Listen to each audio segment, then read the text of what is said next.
Pada awal-awal kemerdekaan Indonesia, banyak sekali peristiwa-peristiwa berdarah yang melanda negeri ini.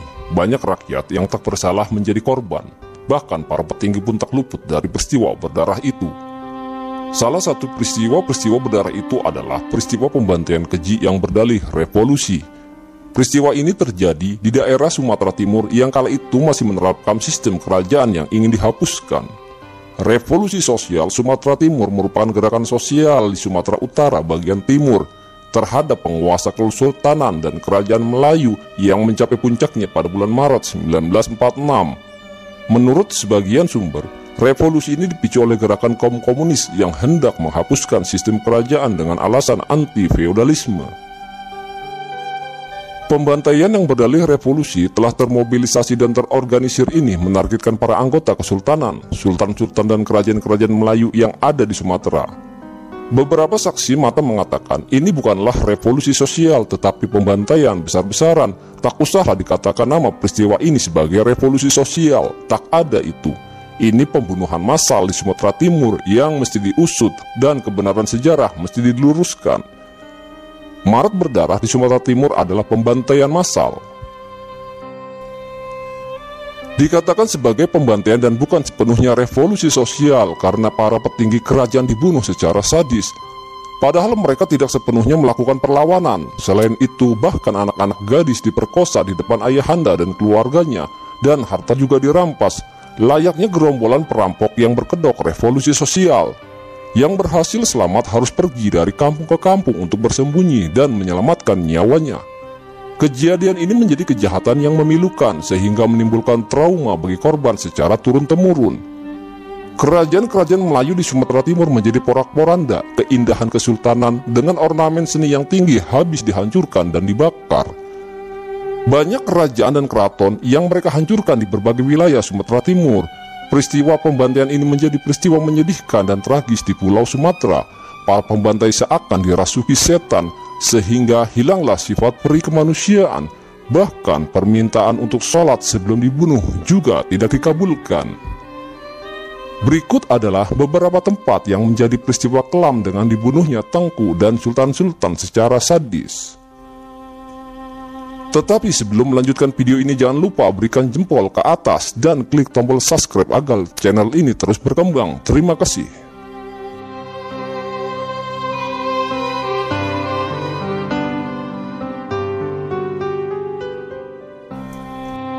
Di Tanjung Pasir, kini berada di Kabupaten Labuan Batu Utara, ada sebuah kerajaan Melayu bernama Kualu. Malam itu, tanggal 3 Maret 1946, sebagian besar penghuni istana Kualu sedang terlelap. Dan ada pula yang sedang sholat. Tiba-tiba terdengar suara pintu dipukul-pukul keras dari luar. "Mana Tengku Besar? Mana Tengku Besar?" teriak orang-orang yang datang dengan senjata tajam. Tengku Besar adalah gelar bagi Tengku Mansur Shah, putra Sultan Kualu.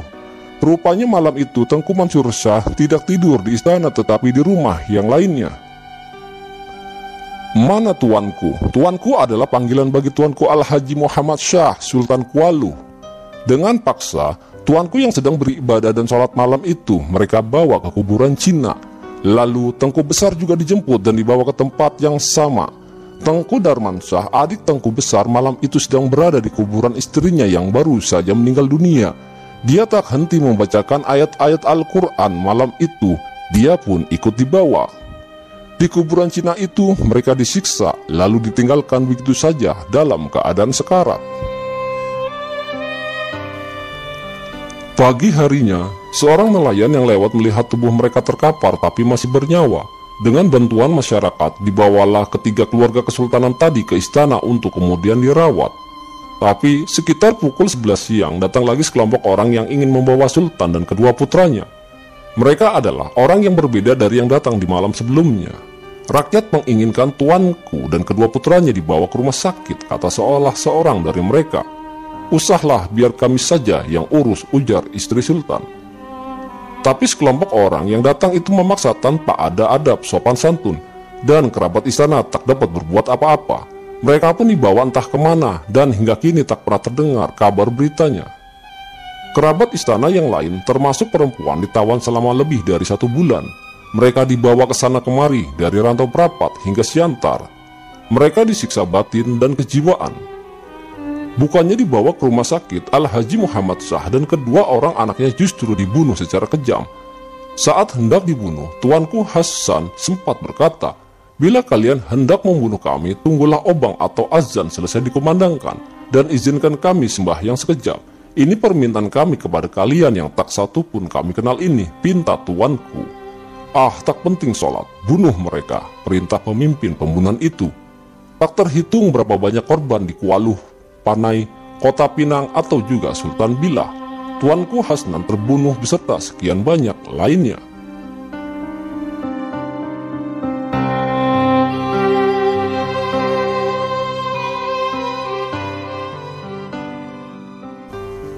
Di Kesultanan Langkat, peristiwa ini pun tak kurang menyedihkan.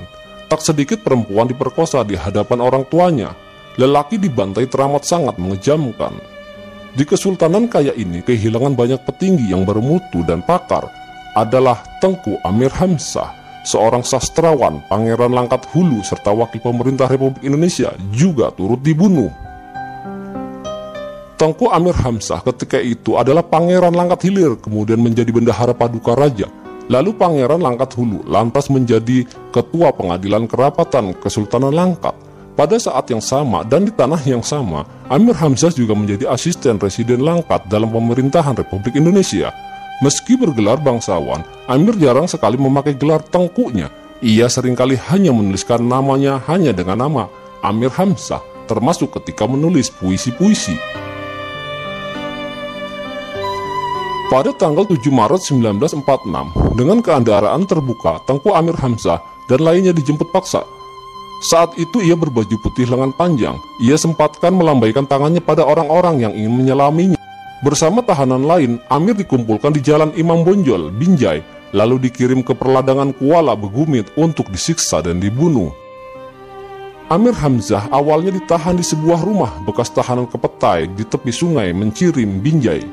13 hari kemudian barulah ia dieksekusi. Anehnya, beberapa orang pemuda ternyata sempat mendatangi Tengku Kamaliah, istri Amir Hamzah, untuk memintakan apa-apa yang kiranya perlu dikirimkan kepada Tengku Amir Hamzah di kamp penyiksaan. "Inilah daku titipkan teruntuk suamiku, juadah satu sia atau rantang masakan Melayu, dan ini sehelai kain sembahyang, dan sepasang baju teluk belanga putih. Karena kubusu tak lepas dari menderas Al-Quran saban hari. Bawakanlah ini Al-Quran untuk beliau," ujar Tengku Kamaliah. Di tempat yang lain, di Kuala Begumit, nyatanya pakaian Tengku Amir Hamzah diambil diganti dengan celana goni. Para tahanan diperintahkan menggali lubang untuk kuburan mereka sendiri. Satu demi satu, para tahanan ditutup rapat matanya, tangan diikat kuat ke belakang. Sang Algojo ternyata tak lain adalah Mandor Iyang Wijaya. Sebelum melakukan pembunuhan, ia mengabulkan permintaan terakhir Tengku Amir Hamzah yang meminta dua hal. Pertama, ia meminta tutup matanya dibuka karena ingin menghadapi ajalnya dengan mata terbuka. Kedua, Tengku Amir Hamzah meminta waktu untuk sholat sebelum hukuman dijatuhkan. Kedua permintaan Tengku Amir ini entah kenapa dikabulkan mereka. Usai sholat, sang pujangga pun menerima ajalnya. Parang Mandor Iyang Wijaya kemudian berayun menebas Tengku hingga memutus lehernya. Malam itu, pada tanggal 20 Maret 1946, saat sang pujangga ternama meninggal, ia seperti menggenapkan salah satu larik dalam sajaknya. "Buah rindu, datanglah engkau wahai maut, lepaskan aku dari nestapa." Catatan tentang kematian Amir Hamzah itu dituliskan Tengku M. Lahusni dalam bukunya berjudul Biografi Sejarah Pujangga dan Pahlawan Nasional Amir Hamzah tahun 1978. Pada November 1949, sebuah kuburan dangkal dibongkar yang di dalamnya terdapat 8 mayat. Salah satunya memakai cincin kecubung dengan keadaan kedua giginya patah. Inilah kerangka Amir Hamzah. Kerangka itu lalu dikuburkan di pemakaman keluarga kerajaan di samping Masjid As-Sisi. Dengan keputusan Presiden nomor 106 tanggal 3 November 1975, Amir Hamzah ditetapkan sebagai pahlawan nasional oleh Presiden Soeharto.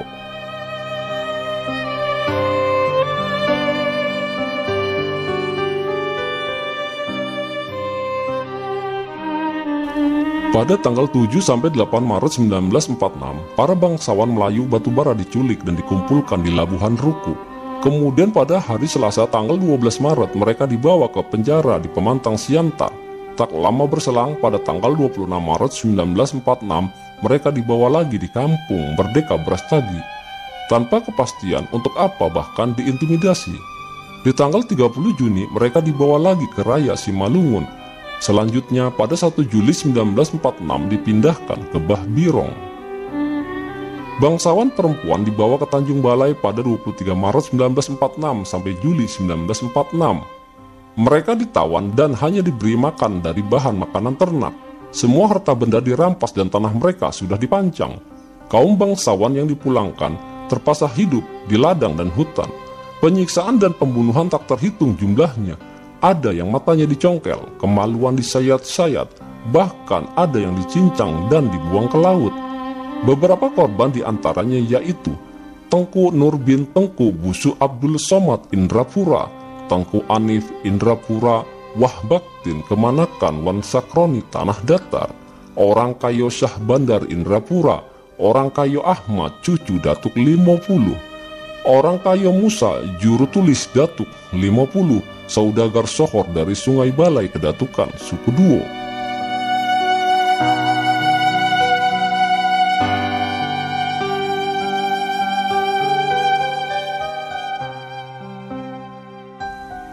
Maret 1946, azan subuh belum berkumandang di Tanjung Balai, Kesultanan Asahan. Ketika itu Tengku Muhammad Yasir, cucu Sultan Asahan yang ke-10, Tuanku Muhammad Hussein Shah, menyambut kedatangan ayahanda yang baru tiba dari istana.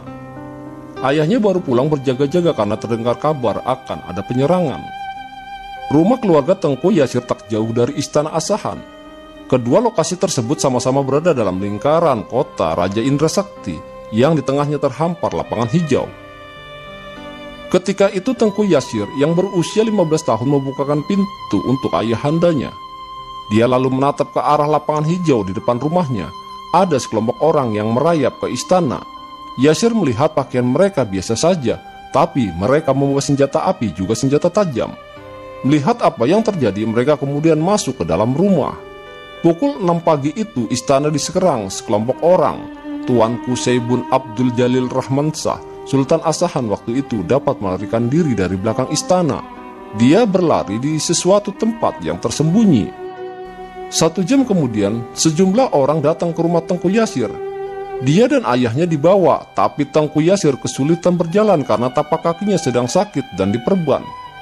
Melihat kaki Yasir yang sakit dan mengeluarkan bau tak sedap, dia tak jadi dibawa. Tengku Yasir pun lari di tengah sakitnya menyelamatkan diri ke rumah Tengku Haniah, kakak sepupunya. Rupanya, di rumah itu pun tak ada lagi lelaki. Semua sudah diculik sekelompok orang yang melakukan penyerangan. Dan tak lama datang lagi sekelompok orang untuk membawa mereka. Itulah peristiwa berdarah yang terjadi di Sumatera Timur yang kala itu dikatakan sebagai revolusi sosial. Dengan begitu banyak pembunuhan yang dilakukan secara keji, masihkah disebut sebagai revolusi sosial? Selain para sultan, Tengku Sortia bin Tengku Al-Haji Jamta Melayu, cucu dari Tengku Tebing Pangeran, ia adalah Tengku Penasehat Negeri Padang di Tebing Tinggi. Dia dibawa ketika tengah salat Isya dalam keadaan bersujud. Istrinya hanya bisa melihat dari kejauhan ketika suaminya dibawa paksa ke tepi sungai yang sangat deras. Dan beliau hilang tanpa kabar berita. Kejadian ini membuat istri hilang kesadaran dan selalu menyusuri sungai dengan keadaan menangis berharap suaminya kembali. Bahkan sebuah dokumen Belanda memperkirakan bahwa revolusi sosial 1946 ini menelan korban pembunuhan sebanyak 1.200 orang di Asahan, belum lagi di negeri-negeri lain di Sumatera Timur. Dari Sungai Londir saat dievakuasi di kemudian hari menemukan banyak kerangka korban yang terkubur tak teratur, bahkan ada yang di dinding-dinding tanah. Itulah sekelumit kisah tentang pembantaian sultan-sultan dan keluarga bangsawan di Sumatera Timur. Semoga peristiwa yang sangat kelam ini bisa menjadi pelajaran sangat berharga bagi kita semua. Jika kalian suka dengan video ini, jangan lupa klik tombol subscribe dan berikan jempol ke atas. Terima kasih.